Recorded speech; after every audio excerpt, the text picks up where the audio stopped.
Uma das principais perguntas que já está há 20 anos mais ou menos aí nessa área de biologia de mudanças climáticas é saber como que as florestas tropicais se comportam com o aumento de gás carbônico atmosférico. E na Amazônia isso se torna ainda mais importante porque a Amazônia vem atuando como um sumidouro de carbono, tirando o carbono da atmosfera.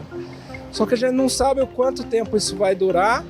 E esse tipo de experimento, o Amazon Face vai conseguir nos dizer se o efeito chamado efeito de fertilização por CO2, se ele de fato existe, se o CO2 tem esse efeito, quão forte ele é, quanto tempo vai durar, né? E no final vai nos dizer o quanto a floresta vai estar resiliente a mudanças climáticas, aumento de temperatura, redução de chuvas. Quanto ela vai continuar provendo para a humanidade esse serviço de enorme valor, que é retirar parte do gás carbônico da atmosfera, gás carbônico esse que a gente vem jogando com a queima de combustíveis fósseis, com o desmatamento, né?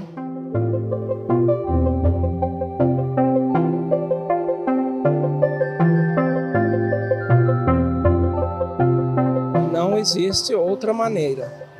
Os modelos computacionais de vegetação, modelos de ecossistema, chegaram num patamar de desenvolvimento que a gente não consegue ter projeções mais confiáveis sobre esse efeito se não tivermos dados experimentais que vão sair do Amazon Face.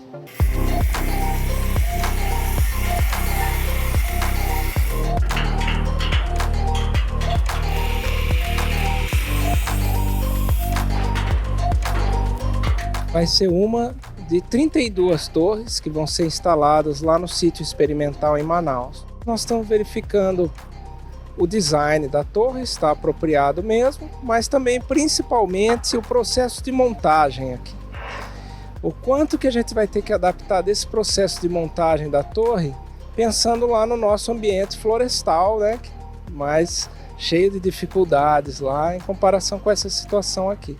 Essas torres têm 35 metros de altura, todinha de alumínio, né?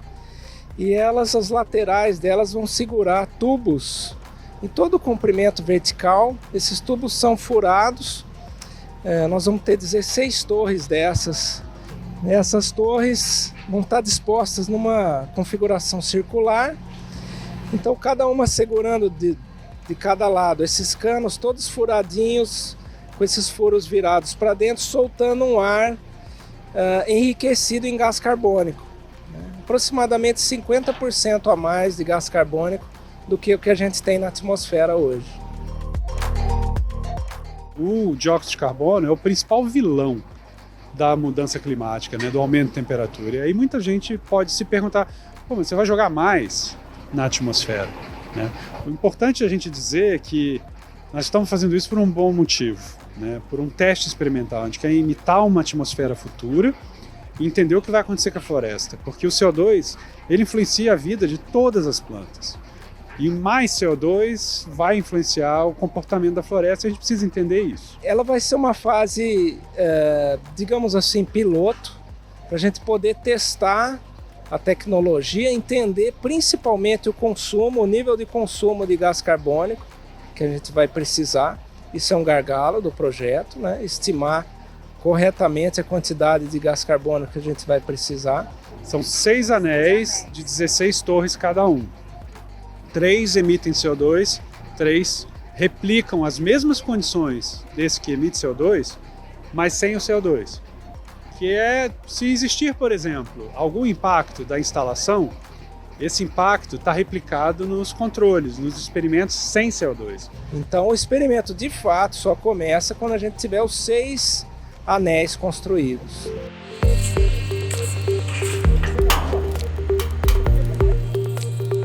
Está acertando todos os detalhes da engenharia e a parte de montagem, para que quando a gente chegue no principal alvo lá, que é o sítio de pesquisa em Manaus, a gente já tenha, né, todos esses detalhes revisados. Nós partimos de um projeto que foi feito por um professor da Unicamp, foi desenvolvido por ele, um projeto de engenharia.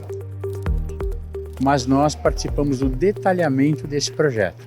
Então, toda a questão de montagem, sugestões para o transporte, enfim, para transformar essa operação em uma operação mais simplificada, né, teve a nossa participação. E enfim, nos tornamos parte da equipe de tudo isso, né?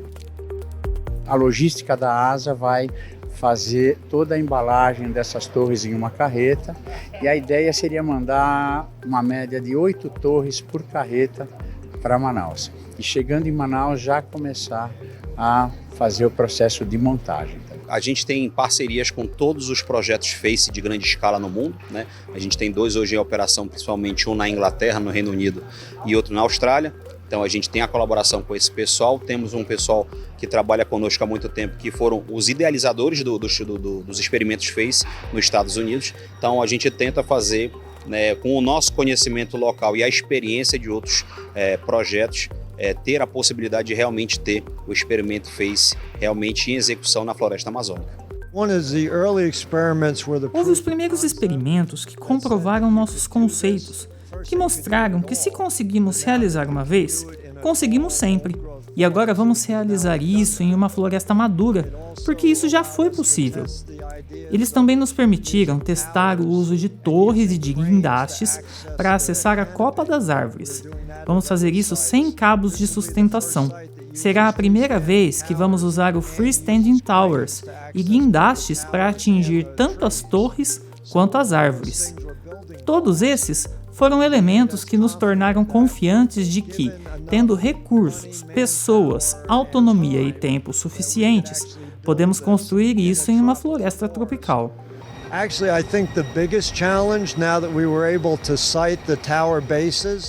Na verdade, acredito que o maior desafio, agora que conseguimos visualizar as bases das torres, será colocar a plenum em torno das estruturas. Isso já é muito difícil em uma floresta convencional, mas essa floresta é muito densa e os canos precisam estar relativamente conectados. São canos largos, com meio metro de diâmetro e estarão cerca de 15 metros de distância um do outro em linha reta, onde vai uma conexão, e há 16 desses canos que formam o círculo. Tudo isso precisa ser instalado em uma área onde existe uma floresta, sem que árvores importantes sejam derrubadas. Isso será um quebra-cabeça, consumirá bastante tempo. Será desafiador encontrar um jeito de fazer tudo isso. É a física de fazer com que as coisas sejam colocadas onde precisam ser postas. A tecnologia está bem consolidada. O difícil será encaixar essa tecnologia no ecossistema.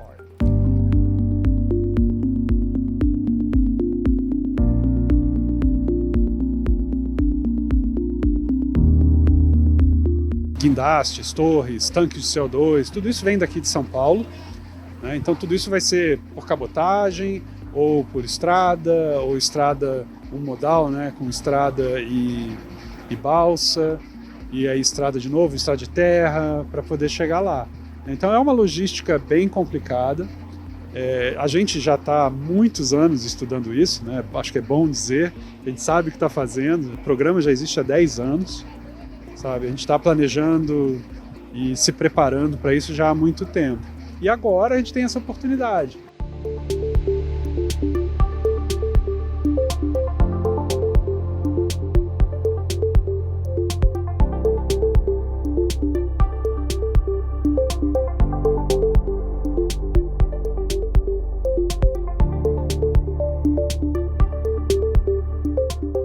Nesse primeiro período de financiamento, que está contando com financiamento sobretudo do Reino Unido, do governo britânico, nós estamos aí com financiamento de aproximadamente 16 milhões de reais, que vai custear a construção desses 2 primeiros anéis, né, dessa fase piloto.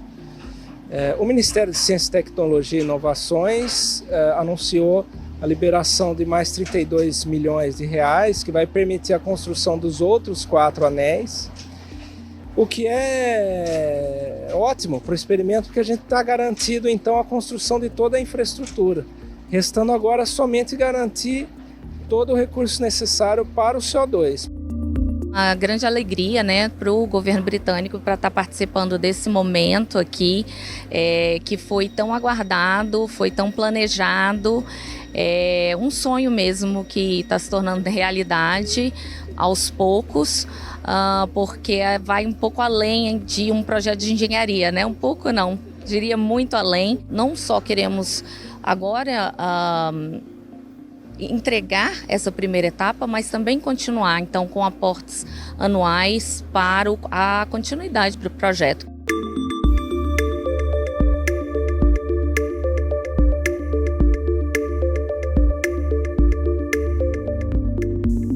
A gente desenvolve um modelo no nosso laboratório, LabTerra, lá da Unicamp, onde esse modelo chama Modelo Dinâmico de Vegetação Global, e a gente consegue simular uma vegetação para poder inferir como o clima vai influenciar essa vegetação. Então, o que a gente vai ver agora com o experimento, que é esse aumento do CO2 lá na floresta, a gente simulava isso no modelo. Então, é uma parte computacional que agora a gente vai poder testar e comparar com os nossos resultados computacionais ao vivo, assim, com o experimento acontecendo na floresta. 1 ano de emissão do experimento é equivalente a um único voo, né, que vai sair de São Paulo, Londres e São Paulo. Sabe? Então é uma emissão significativa, não é nada extraordinário, né? Acho que essa comparação dá essa visão. Mas ainda assim, somos cientistas do clima, estamos preocupados, né, com a questão climática e a gente pretende compensar todas as emissões do projeto. Tá? A gente não quer contribuir para o aquecimento global, pelo contrário, a gente quer entender o impacto dele. Biodiversidade é uma parte muito interessante dessa história, porque é a primeira vez que um experimento como esse vai ser feito numa floresta de alta diversidade. O CO2 na atmosfera, ele influencia a vida das plantas. As plantas são a única coisa que existe no mundo que pega esse CO2 da atmosfera e transforma no seu tecido, né? Em planta, em folha, madeira. E aí isso passa pela cadeia alimentar para os bichos, para os fungos, né? Então você tem toda uma cadeia que vem das plantas. Então a gente espera que o CO2 influencie as plantas, que por sua vez vão ser influenciadas de formas diferentes em cada espécie diferente. E isso é muito complexo e é uma coisa que a gente precisa entender, né? Que é completamente nova. E daí a gente tem que tentar entender a interação dessas plantas com o resto da cadeia alimentar, com a cadeia de decomposição, cadeia de detritos, fungos, invertebrados do solo, micro-organismos. A gente não sabe o que essa mudança climática vai fazer e a gente precisa entender. A previsão de conclusão desses 2 anéis, estando ali para fevereiro e março do ano que vem, a gente inicia os primeiros testes dessa estrutura, estimar a quantidade de gás carbônico que a gente precisa mesmo e já iniciar a construção dos outros 4 anéis também. Então a expectativa de iniciar o experimento completo mesmo deve ser início de 2024.